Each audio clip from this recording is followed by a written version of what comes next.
Sir ఈ formula race కేసులో governor బీఆర్ఎస్గా support చేస్తున్నారు, మా మాట కూడా వింటలేడు. అదేవిధంగా ఢిల్లీలో ఉన్న ఆ ఫైల్ను కూడా బీజేపీ కదుపుతలేదు, గవర్నర్ పర్మిషన్ తీసుకోవట్లేదని చెప్పేసి కాంగ్రెస్ ప్రభుత్వము గవర్నర్పై కోపంతో ఉన్న పరిస్థితి ఏంటంటే, అసలు గవర్నరు కేటీఆర్ను అరెస్ట్ చేయాలంటే హైకమాండ్ దృష్టికి తీసుకెళ్లాలంటారా, హోమ్ మినిస్ట్రీతో చర్చలు జరపాలంటారా? ఒక మాజీ మంత్రిని అరెస్ట్ చేయాలంటే ఇంత ప్రాసెస్ ఉంటుందా? ఈ ఫార్ములా రేస్ విషయంలో 50 కోట్ల రూపాయలు మనీ లాండరింగ్ కిక్ బ్యాకులు జరిగినాయి అనేది ఆరోపణ. అవును. దాని మీద అంతకుముందు పురపాలక ఐటీ మంత్రిగా ఉన్నాడు కాబట్టి కేటీఆర్ మీద అభియోగం మోపుతారు. దానివల్ల అరెస్ట్ చేస్తారా, అరెస్ట్ చేస్తే జైలుకి వెళ్తారా, లేదా కోర్టు నుంచి ఏం జరుగుతుంది? అరెస్ట్ చేయడానికి గవర్నర్ పర్మిషన్ అవసరమా? అవసరమైతే ఎందుకు ఇవ్వట్లేదు? ఇవి మీ ముందున్న మీరు చెప్పిన ప్రశ్నలు. కానీ ఏంటంటే ఇదంతా కూడా ఊహించిందే.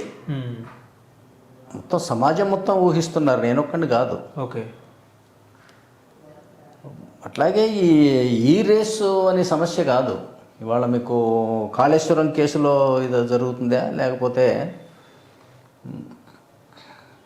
ఈ ఫామ్ హౌసెస్ వీటిల్లో జరుగుతాయా, లేకపోతే ఇప్పుడు ప్రభుత్వాన్ని నడిపిన వాళ్ళకి శాస్త్రం కూడా ఏంటంటే వీళ్ళు 100 సంవత్సరాల పాటు నరకంలో పడి ఉంటారు అనేది శాస్త్రం.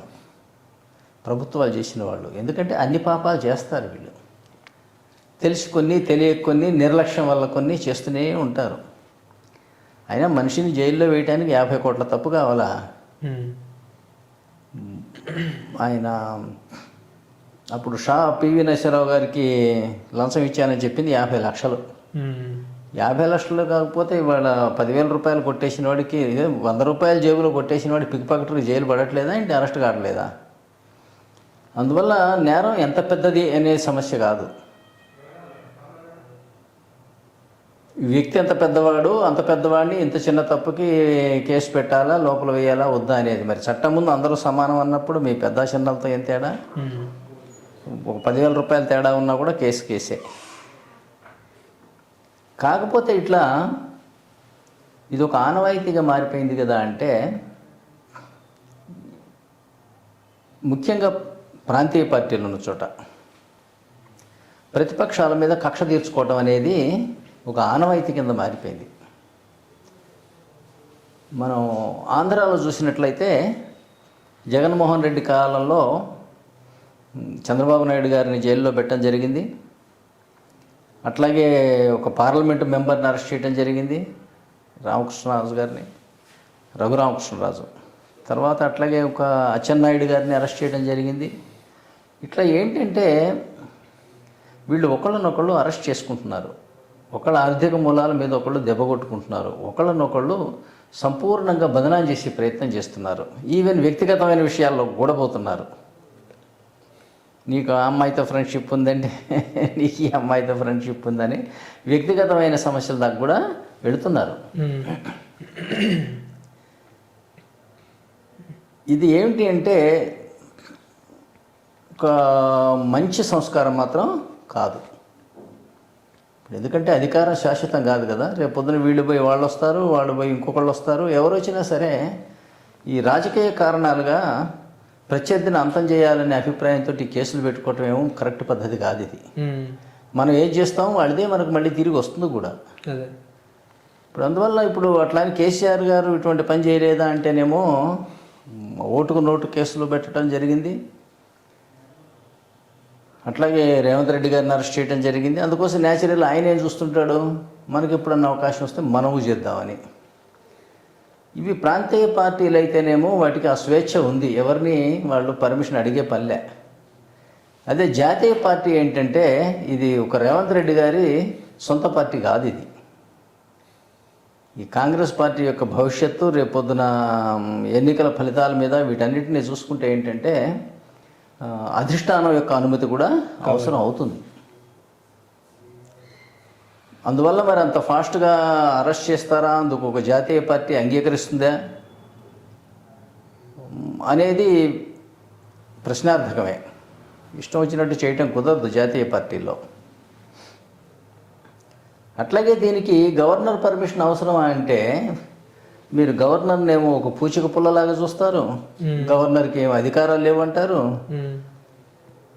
మీరు హెలికాప్టర్ ఎక్కెళ్తే వెనక ట్రైన్లోనో బస్సులోనో రావాల్సి వస్తుంటుంది. గవర్నరు ఈ అరెస్ట్ చేయడానికి ఏమో పర్మిషన్ ఇస్తే అరెస్టు, పర్మిషన్ లేకపోతే అంత పవర్స్ నిజంగా ఇచ్చాము మనం గవర్నర్లకి. గవర్నర్ బీజేపీ కార్యకర్త కూడా అన్నారు. బీజేపీ కార్యకర్త కాదు, నిజానికి బీజేపీ నాయకుడు అవ్వాలి, నిజానికి అధ్యక్షుడు అవ్వాలని కూడా చెప్పారు. నేనైతే అదే చెప్పాను, బీజేపీ రాష్ట్ర అధ్యక్షుడు అవ్వాలి, లేదా బీజేపీ ముఖ్య నేత అవ్వాలి. పాలిటిక్స్లో గవర్నర్కి పాలిటిక్స్ ఉండదు అంటే ఎందుకు ఉండదు? మంత్రులు నియమించుకోవాలి, పరిపాలన చేయాలి. పాలిటిక్స్ వద్దని ఎవరు చెప్పారు? ఇది ఏంటంటే వీళ్ళు సృష్టించుకున్నటువంటి ఒక అపోహ. మేమేమో పొలిటీషియన్స్ని, గవర్నర్ ఏమో పొలిటీషియన్ కాదు అని. ఎందుకు కాదు? గవర్నర్ ఫక్త్ పొలిటీషియనే. రాష్ట్రాల్లో వాళ్ళ పార్టీని అధికారంలోకి తీసుకొచ్చే బాధ్యత ముఖ్యంగా గవర్నర్కే ఉంటుంది. అంటే ఉదాహరణకి ఏంటంటే, సపోజింగ్ ఎన్డీఏ గవర్నమెంట్ ఏర్పడాలి అనుకుందాం, టీఆర్ఎస్ పార్టీ ఎన్డీఏ భాగస్వామి అని అనుకుందాం. పూర్తిగా కావలసినంతమంది ఎమ్మెల్యేలను, ఎంపీలను గెలిపించుకొని వాళ్ళ సంఖ్యాబలంతో కనుక రాష్ట్రపతి ఎన్నికలో బీజేపీకి సపోర్ట్ చేస్తే, ఇక్కడ కేసీఆర్ గారు ఏమవ్వాలంటే ముఖ్యమంత్రి కాదు, గవర్నర్ అవ్వాలి. ఈ ముఖ్యమంత్రి, ప్రధానమంత్రి అనేది ఫోబియా ఉంది ఇండియన్ పొలిటీషియన్స్లో. ఏదో ముఖ్యమంత్రి అంటే పవర్ఫుల్, ప్రధానమంత్రి అంటే ఇంకంతకన్నా పవర్ఫుల్ అని. కానీ వాస్తవం అది కాదు. రాజ్యాంగపరంగా రాజ్యాంగం అవతరించింది మీకు 1949. 49 అంటే 75 సంవత్సరాలు కంప్లీట్ అయింది. ఈ సందర్భంలో ఏంటంటే ఇది మంచి ప్రశ్న. నిజానికి గవర్నర్లు సంపూర్ణ అధికారంతో పరిపాలించాలనేదే రాజ్యాంగ అభిమతం అన్నమాట. సపోజింగ్ మీకు దేశవ్యాప్తంగా ఎన్డీఏ రాష్ట్రపతి అధికారంలోకి వచ్చాడు. అప్పుడు ఏంటంటే కేంద్రంలోనూ ఎన్డీఏ ప్రభుత్వమే ఉండాలి, రాష్ట్రాలలో కూడా ఎన్డీఏ ప్రభుత్వం ఉండాలి. గవర్నర్ల ద్వారా, ముఖ్యమంత్రుల ద్వారా కాదు. కేసీఆర్కి అధికారం వద్దంట్లా నేను, లేకపోతే రేవంత్ రెడ్డికి వద్దంటలేదు, చంద్రబాబు నాయుడు గారికి వద్దంటలే. కానీ ముఖ్యమంత్రిగా బదులు గవర్నర్గా కోరుకొని పరిపాలించాలనేది రాజ్యాంగ అభిమతం. ఇది రాజ్యాంగాన్ని సరిగా అర్థం చేసుకోకపోవటం వల్ల జరుగుతున్నదే. నాకు ముఖ్యమంత్రి పదవి చాలని, ఎస్ఐ ఇంకా ఎస్పీ పోస్ట్ ఇస్తానంటే మామూలు వాడు ఏమంటాడు, పల్లెటూరు చదువురాని వాడు మాకు ఎస్ఐ కావాలంటాడు. ఎస్ఐ అంటే లాంటి తీసుకుంటాడు, కొడతాడు, తిడతాడు. వాడికి ఎస్పీకి ఉన్న పవర్స్ తెలియదు చదువురాని వాడికి. మన రాజకీయ నాయకుల పరిస్థితి కూడా అదే ఉంది. రాజ్యాంగంలో రాష్ట్రపతికి, గవర్నర్కి ఉన్న అధికారాలు వీళ్ళకి అర్థం కావట్లే. ఇది మనకి 1950 నుంచి కూడా దేశం ఇట్లాగే తప్పుదోవలో పోతున్నది. ఇది ఏ రోజుకైనా కనుక దీనికి సవరణ జరగకపోతే ఇట్లాగే రాజకీయ నాయకులు ఒకళ్ళనొకళ్ళు తిట్టుకుంటారు, కొట్టుకుంటారు, జైళ్లలో పెట్టుకుంటారు, చివరికి ఒకరినొకరు మర్డర్లు చేసుకునే స్థాయికి పోతుంది. ఇది అసలు రాజకీయమే కాదు, గ్యాంగ్ వార్ లాగా ఉంది. అందువల్ల కానీ నిజానికి మీరన్న ఈ కేసులో గవర్నర్ యొక్క అనుమతి దీనికి అవసరమా అంటేనేమో అవసరమే లేదు. ఇప్పుడు ఎవరికి ఎంతమందిని అరెస్ట్ చేయాలి? ఇప్పుడు తీసుకున్నారా ఏంటి? ఏ చట్టంలో ఉంది? అది లేనే లేదు.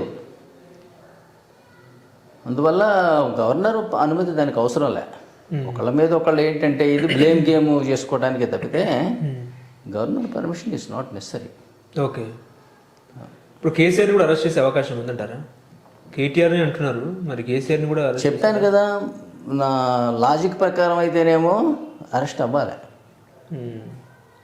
ఎందుకనంటే మీరు ఆయన చేశారు కాబట్టి ఆయన మిమ్మల్ని ఒకరోజన్నా సరే జైల్లో పెట్టాలని పట్టుదలతోనే ఉంటారు. ఒకరోజు ఏముంది, ఒకసారి అరెస్ట్ చేస్తే ఈ కోర్టులు తొందరగా బెయిల్ ఇవ్వవు.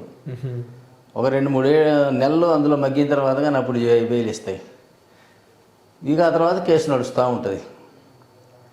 అందువల్ల ఏంటంటే లాజిక్ అయితేనేమో మీరు ఒక దెబ్బ కొట్టారు కాబట్టి మళ్ళీ ఆయన దెబ్బ కొట్టడం సహజం, బట్ న్యాచురల్.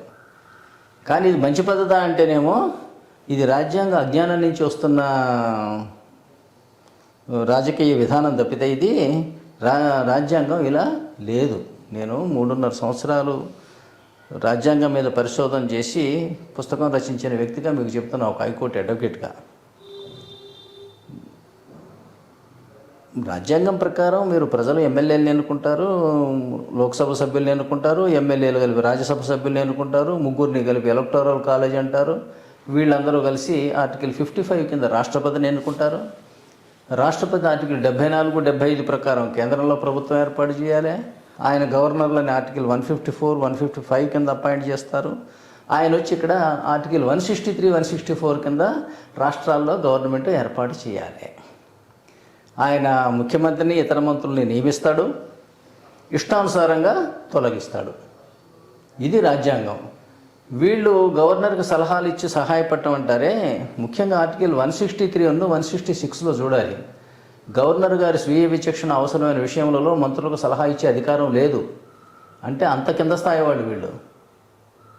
అట్లాగే గవర్నర్ గారు ఒకవేళ వీళ్ళకి బాధ్యతలు అప్పచెబుదామన్నా అది 166 కింద ఆయన స్వీయ విచక్షణ అవసరమైన విషయాలను మంత్రులకు అప్పచెప్పడానికి వీలు లేదనేది ఆర్టికల్ 166. ఇది నా అభిప్రాయం. నాకు ఇలా జరిగితే బాగుండు, నా కోరిక చెప్పట్లా. మీకు ఆ సెక్షన్స్ కూడా చెప్తున్నా, కావాలంటే చూసుకోవచ్చు. కానీ దురదృష్టవశాత్తు ఏంటంటే రాజ్యాంగాన్ని పక్కన పెట్టి మనం తప్పుదోవ ఎంచుకున్నాం. దానివల్ల ఇదంతా జరుగుతుంది. ఇప్పుడు నేను చెప్పిన సిస్టమ్ ఉంటే మీకు అసలు రాష్ట్రానికి గొడవ ఎందుకు ఉంటుంది? ఉండదు. రాష్ట్రానికి కేంద్రానికి గొడవ ఉంటుందా? ఉండదు. మధ్యంతర ఎన్నికలు ఉంటాయా? ఉండవు. ఒక టర్మ్ పరిపాలన చేసిన వాడిని ఆ తర్వాత కొత్తగా వచ్చినవాడు జైల్లో వేసే అవకాశం ఉందా? లేదు. ఎందుకు లేదు? ఆర్టికల్ 361, ఆర్టికల్ 361 ప్రకారం ఏంటంటే గవర్నర్లని లేదా రాష్ట్రపతిని వాళ్ళ మీద సివిల్ క్రిమినల్ కేసులు చెల్లవు. వాళ్ళని కోర్టుకు పిలిచే అధికారం కోర్టులకు కూడా లేదు. కోర్టులు శిక్ష వేస్తే వీళ్ళు రద్దు చేసే అధికారం ఉంది. అక్కడ ఆర్టికల్ 72 కింద, ఇక్కడేమో ఆర్టికల్ 163 కింద. వీళ్ళు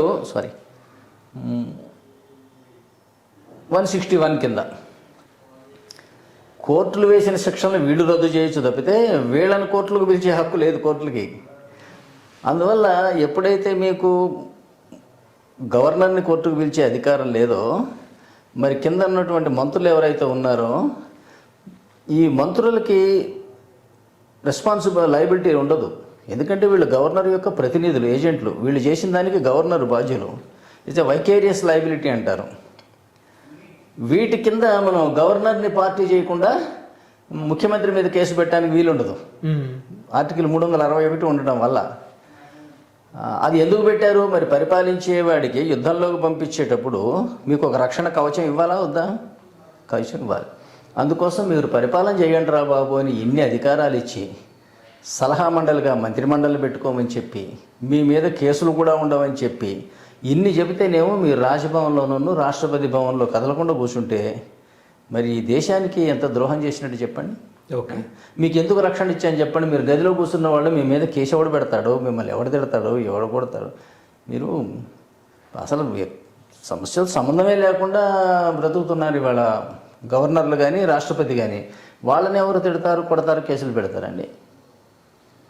ఇప్పుడు గవర్నర్కి, రాష్ట్రపతికి ముప్పొద్దుల నగారాలు మోగించటం, లేకపోతే బఫూన్లలాగా డ్రెస్సులు వేసుకున్న బాడీగార్డులను పెట్టడం, వాళ్ళు పిచ్చి పిచ్చి విన్యాసాలు చేసి సెల్యూట్లు చేయడం, లేదా పార్లమెంటుకు పోవాలని కూడా గుర్రం బగ్గి ఎక్కిపోవటం, ఇవన్నీ చాలా తప్పు పనులు. వీళ్ళు ఇంగ్లాండ్ని కాపీ కొడుతున్నారు, ఇంగ్లాండ్ రాజు అక్కడ ఉన్న సంప్రదాయాలు అవి. కానీ ఈయన ఇంగ్లాండ్ రాజు లాంటి వాడా? ఆయనేమో వంశపారంపర్యంగా వచ్చే దొరాయే, ఈయనేమో ప్రజల చేత ఎన్నుకోబడ్డ మనిషి. ఓకే, మనం ఎలక్టెడ్ ప్రెసిడెంట్ ఉన్నాడు, మనకి ఎలక్టెడ్ ప్రైమ్ మినిస్టర్ లేడు. నేను మీకు గతంలో అనేక సార్లు చెప్పా, అసెంబ్లీలో మెజారిటీ ద్వారా ముఖ్యమంత్రిని ఎన్నుకోవటం, లోక్సభలో మెజారిటీ ద్వారా ప్రధానమంత్రిని ఎన్నుకోవటం పాకిస్తాన్ రాజ్యాంగం ఆర్టికల్ 91 మరియు 130లో ఉన్నాయి తప్పితే భారత రాజ్యాంగంలో లేవు. ఎవరైనా కనుక వెతికి చూసుకోవచ్చు. ఎవరైనా ఇదిగో ఫలానా కారణం వల్ల అసెంబ్లీలో మెజారిటీ ఉన్నోడు ముఖ్యమంత్రి అవ్వాలని నిరూపిస్తే నేనైతే పాదాభివందనం చేస్తాను.